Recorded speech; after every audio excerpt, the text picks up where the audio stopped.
the church is kind of the border of Black Bottom. Oh, this is Black Bottom. Yeah, so this would have been a portion of Black Bottom.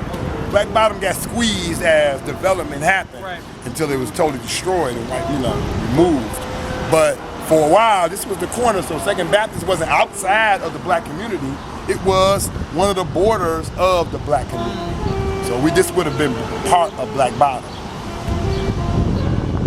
But even in Black Bottom, there were little areas that weren't Black Bottom, even though it was within the Black Bottom area, just like there's a city in the middle of Detroit called Highland Park.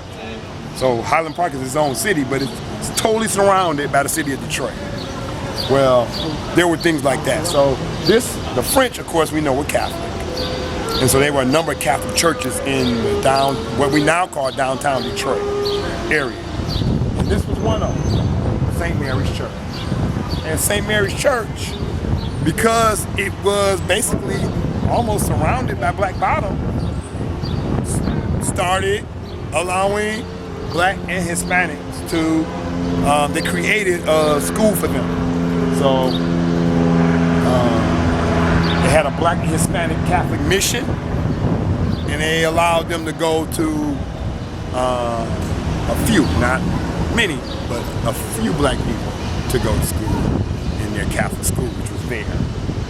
Catholic school was in that building. That's not part of Greek Town.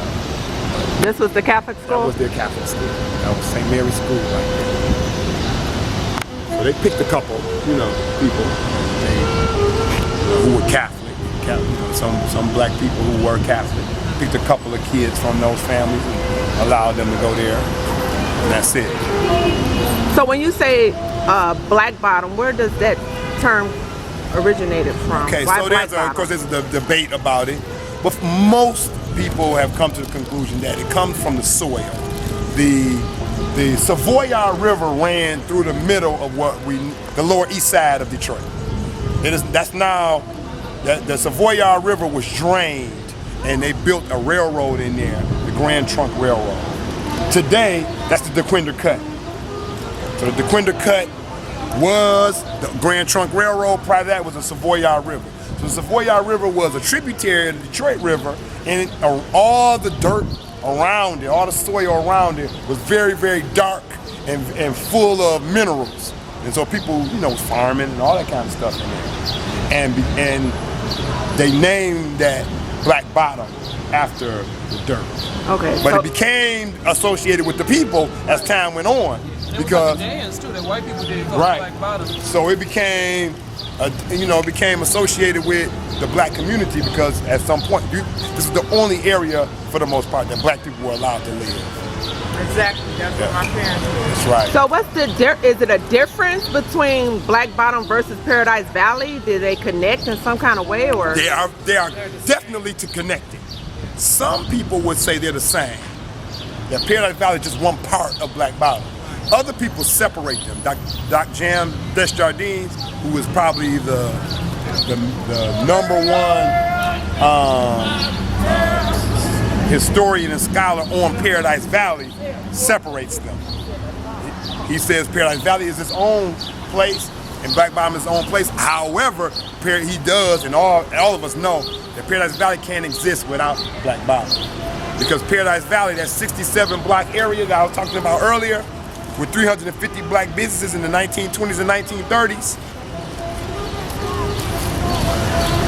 the owners of those businesses were all Black, and most of them started out living in Black Bottom. Oh, okay. So this is where they live, even though this isn't where they built their businesses.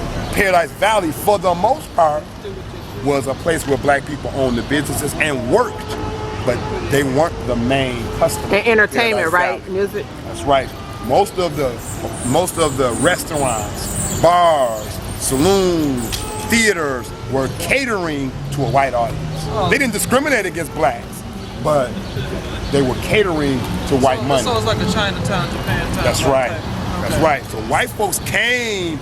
If they wanted to hear good jazz music, they wasn't going to hear it in Birmingham. They wasn't going to hear it in Royal Oak. They came to Paradise Valley. If they wanted to see some good dancers, they came to Paradise Valley. If they wanted to hear blues, they came to Paradise Valley. So they came to Paradise Valley to be entertained because in Royal Oak, all the places are segregated, and it's a sundown town. So some artists won't even go there to play, even if you allow them to play there one night. They won't go there to play because Royal Oak is a sundown town. Black people had to be out of Royal Oak by sundown. Birmingham is a sundown town. Bloomfield is a sundown town. Grosse Pointe is a sundown town. Warren is a sundown town. Black people can't be caught in those towns when it gets dark. Dearborn is the most notorious of all the sundown towns. So a lot of black people couldn't play in those places. And even if they could play in those places, they couldn't stay out there. They had to come to a nice hotel in the black area.